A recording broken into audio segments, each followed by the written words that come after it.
పాపం వైసీపీలో ఇటీవల కొత్త బిచ్చగాళ్ళు తయారయ్యారు. ఏదో కొత్త బిచ్చగాడికి పొద్దెరగడు అన్నట్టుగా వెంకటరెడ్డి అని పాపం వైసీపీలో మరి అధికార ప్రతినిధి అన్న పదం ఉందేమో తెలియదు కానీ వెంకటరెడ్డి అనే ఒక కొత్త బిచ్చగాడు తయారయ్యాడు. పాపం ఏంటంటే జగన్మోహన్ రెడ్డిని భుజాన వేసుకుని మోయాల. అంటే అది తప్ప ఒప్ప అనే సంగతి పక్కన పెడితే మనకు అందే పేటీఎం చిల్లరకి న్యాయం చేయాలన్నట్టుగా ఇష్టం వచ్చినట్టు మాట్లాడుతున్నాడు. సరే అదే వెంకటరెడ్డి ఇటీవల ఒక మాట మాట్లాడి ఒక సోషల్ మీడియాలో ఒక పోస్ట్ పెట్టాడు. ఏం మాట్లాడేది నేను ఒకసారి ఇది వినండి ఒకసారి.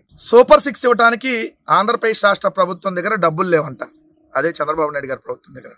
కానీ వాళ్ళ మంత్రులకు మాత్రం ఒక్కొక్క క్యాంప్ ఆఫీస్కి 50 లక్షల రూపాయలు కేటాయించి హౌస్ కీపింగ్ కోసం, ఒక్కొక్క మంత్రి కార్యాలయానికి హౌస్ కీపింగ్ కోసం 50 లక్షల రూపాయలు కేటాయించడానికి మాత్రం విపరీతంగా డబ్బులు ఉన్నాయంట. ఏమంటాడంటే వెంకటరెడ్డి ఏమంటాడంటే హౌస్ కీపింగ్ కోసం కూటమి ప్రభుత్వం 50 లక్షలు కేటాయించింది, సూపర్ 6 పథకాలు ఎందుకు నిర్వహించలేకపోయిందని మాట్లాడుతున్నాడు. అయితే వాస్తవానికి ఇక్కడ ఉన్న జీవోలో ఏముందనేది నేను చదువుతా ఒకసారినండి. ఇక్కడ పూర్తిగా ఏం రాశారంటే house keeping, man power and security services purpose మీద క్యాంప్ ఆఫీస్ కోసం 49 లక్షలు శాంక్షన్ చేస్తున్నట్టుగా రాశారు. జగన్మోహన్ రెడ్డి హయాంలో జగన్మోహన్ రెడ్డి వెళ్ళి తుడుచుకున్నాడా క్యాంప్ ఆఫీసు? హౌస్ కీపింగ్కి ఎందుకు ఇచ్చారని అడుగుతున్నాడు కదా. పోనీ కొడాల నాని భాషలోనే మాట్లాడదాం. ఎవడమ్మా మొగుడెళ్ళి సెక్రటరేట్ తుడుస్తాడు? పైగా ఇక్కడ హౌస్ కీపింగ్ ఒకటే కాదు, man power and security services మొత్తానికి కలిపి ఏడాదికి గాను విడుదల చేసినటువంటి నిధులు. జగన్మోహన్ రెడ్డి హయాంలో నిధులు విడుదల చేయలేదా? హౌస్ కీపింగ్కిను, మ్యాన్ పవర్కిను, సెక్యూరిటీ సర్వీస్కి జగన్మోహన్ రెడ్డి హయాంలో విడుదల చేయలేదా? పోనీ నువ్వు మీ అధినాయకుడు కలిసి వెళ్ళి తుడుతారా? నేను చెప్తా, నిమ్మల రామానాయుడు గారితో నేను మాట్లాడతా, అవసరమైతే లోకేష్ గారికి నేను విజ్ఞప్తి చేస్తాను. ఎందుకంటే 50 లక్షల రూపాయలు దండగా ఈ వెంకటరెడ్డి జగన్మోహన్ రెడ్డి ఇద్దరు వస్తారు, ఇద్దరు కలిసి రోజు తుడిచేసి వెళ్ళిపోతారు, 50 లక్షల రూపాయలు మిగిల్చిన వాళ్ళు అవుతారు. ఎలాగే వీళ్ళు రాష్ట్రానికి ఉపయోగపడింది చచ్చింది లేదు, ఆ 50 లక్షల రూపాయలు దేనికన్నా ఉపయోగిద్దాం అని నేను చెప్తా. వెంకటరెడ్డి ఒప్పుకుంటాడా?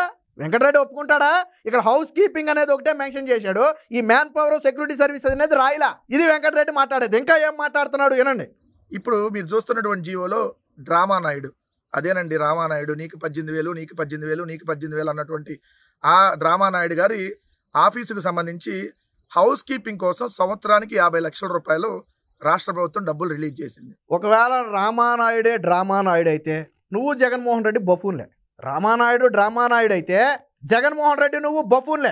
ఎందుకంటే ప్రాజెక్టులు పరిగెత్తులు పెట్టిస్తున్న రామానాయుడినే నువ్వు డ్రామా నాయుడు అంటే 5 ఏళ్ల పాటు ఇంట్లో తాడేపల్లి ప్యాలెస్లో కూర్చుని బయటకు రాకుండా పోలవరంలో 1% పనులు కూడా పూర్తి చేయకుండా నిద్రపోయినటువంటి జగన్మోహన్ రెడ్డిని నెత్తి ఎత్తుకున్నటువంటి నువ్వు ఇద్దరు బఫూన్లను ఒప్పుకోవాలా? డ్రామా నాయుడు అంట. ఏం మాట్లాడుతున్నావు? నోటికి ఒక మంత్రిని పట్టుకుని డ్రామా నాయుడు అంటావా? ఏం డ్రామా చేశాడు ఆయన? ఎందుకు డ్రామా నాయుడు అన్నాడు ఒకసారి ఏనండి, నేను దానికి కూడా చెప్తా. ఇలా ప్రతి ఒక్క మంత్రికి అంటే నీకు 18 లేవు కానీ నీకు 50 లక్షలు, ఈ మంత్రికి 50 లక్షలు, ఆ మంత్రికి 50 లక్షలు, ఆ మంత్రికి 50 లక్షలు, వీటికి ఇవ్వడానికి మాత్రం, వాళ్ళకి దోచిపెట్టడానికి మాత్రం, అడ్డగోలుగా దుబారా చేయడానికి మాత్రం రాష్ట్ర ప్రభుత్వం దగ్గర విపరీతంగా డబ్బులు ఉన్నాయంట. డ్రామా నాయుడు అనే వ్యక్తి నికార్సైన దమ్మున్న రాజకీయ నాయకుడు. ఎందుకు అంటున్నాను అంటే నీకు 15,000 అని చెప్పి వాళ్ళకి 15,000 ఇప్పించి తర్వాత వాళ్ళ ఇంటికి వెళ్ళి అమ్మా ఆ రోజు నీకు చెప్పాను మీ ముగ్గురు పిల్లలకి 15,000 అని చెప్పాను, వచ్చినాయా అని అడిగితే వాళ్ళు వచ్చినాయా అని చెప్పారు. కాబట్టి రామానాయుడు నికార్సైన దమ్మున్న రాజకీయ నాయకుడు.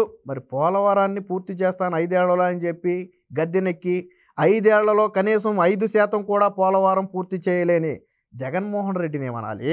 ప్రత్యేక హోదా సాధిస్తానని చెప్పి గద్దెనెక్కి ప్రత్యేక హోదా సాధించలేనని ఎక్కగానే చేతులెత్తేసిన జగన్మోహన్ రెడ్డిని ఏమనాలి? 2.5 లక్షల ఉద్యోగాలు ఖాళీ ఉన్నాయి తీస్తానని చెప్పి 200 ఉద్యోగాలు కూడా తీయకుండా మోసం చేసిన జగన్మోహన్ రెడ్డిని ఏమనాలి? ప్రతి ఏటా జనవరి 1న ఉద్యోగ క్యాలెండర్ అని చెప్పి 5 ఏళ్ల పాటు వెన్నుపోటు పొడిచిన జగన్మోహన్ రెడ్డిని ఏమనాలి జగన్మోహన్ రెడ్డిని? నిమ్మల రామానాయుడు అనే వ్యక్తి నీకు ఇప్పిస్తాను, నీకు వస్తాయని చెప్పాడు, వచ్చినాయి వెళ్ళిన తర్వాత నీకు వచ్చినాయా లేదని అడిగాడు. జగన్మోహన్ రెడ్డి దమ్ముగా వచ్చి నేను చెప్పాను పోలవరం పూర్తి చేశాను, నేను చెప్పాను లేకపోతే ప్రత్యేక హోదా సాధించాను, నేను చెప్పాను లేదా రాజధాని నేను కట్టాను, నేను చెప్పాను నేను 2.5 లక్షల ఉద్యోగాలు ఇచ్చాను అని దమ్ముగా చెప్పుకోగలడా? ఉద్యోగాలంటే నువ్వు ఇచ్చిన వాలంటీర్లు సచివాలయ ఉద్యోగాలు కాదు.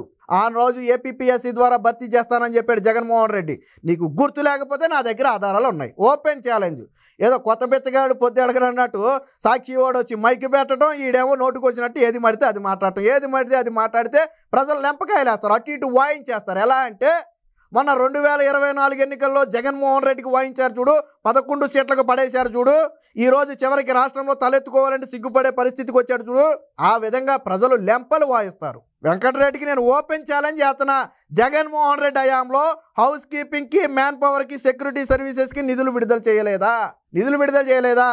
జగన్మోహన్ రెడ్డి నువ్వు వెళ్ళి తుడుచుకున్నారా? పొద్దున్నే సెక్రటరేట్ జగన్మోహన్ రెడ్డి రోజు పొద్దున్న వెళ్ళిపోయి చీకటితో వెళ్ళిపోయి జగన్మోహన్ రెడ్డి సెక్రటరేట్ తుడిచి వచ్చాడా? పోను ఇప్పుడు తుడుతానంటే చెప్పు, నేను 50,000 నేను జీవో వెనక నేను తెప్పించుకుంటా. అరే ఎగ్గపప్పులకినో లేకపోతే ఎలుకలు పట్టడానికి కోట్ల రూపాయలు ఖర్చు పెట్టిన మీరా మాట్లాడేది? ఎగ్గపప్పులకి 1,50,00,000 రూపాయలు 5 ఏళ్లలో ఎవడమ్మా మొగుడు సొమ్మని తిన్నారు? జగన్మోహన్ రెడ్డి ఇంట్లో ఎలుకలు పట్టడానికి లక్షల రూపాయలు ఎవడమ్మా మొగుడు సొమ్మని పెట్టారు? జగన్మోహన్ రెడ్డికి ఇంటికి ఫినిషింగ్ వేసుకోవడానికి ఎవడమ్మా మొగుడు సొమ్మని పెట్టారు? సెక్యూరిటీ 1000 మంది సెక్యూరిటీని ఎవడమ్మా మొగుడు సొమ్మని చెప్పి మీరు పెట్టుకున్నారు? ఈ దోబరా ఖర్చులు కదా? ఎవడమ్మా మొగుడు సొమ్మని చెప్పి జగన్మోహన్ రెడ్డి విదేశాలకు కూతుళ్ళ దగ్గరికి ఫ్లైట్ వేసుకుని వెళ్ళాడు, స్పెషల్ ఫ్లైట్ ప్రభుత్వ సొమ్ముతో. ఎవడమ్మా మొగుడు సొమ్మని చెప్పి జగన్మోహన్ రెడ్డి ఇంట్లో ప్రత్యేక గుడిసెట్లు వేయించుకున్నాడు. ఇదంతా దోబరా ఖర్చు కదా?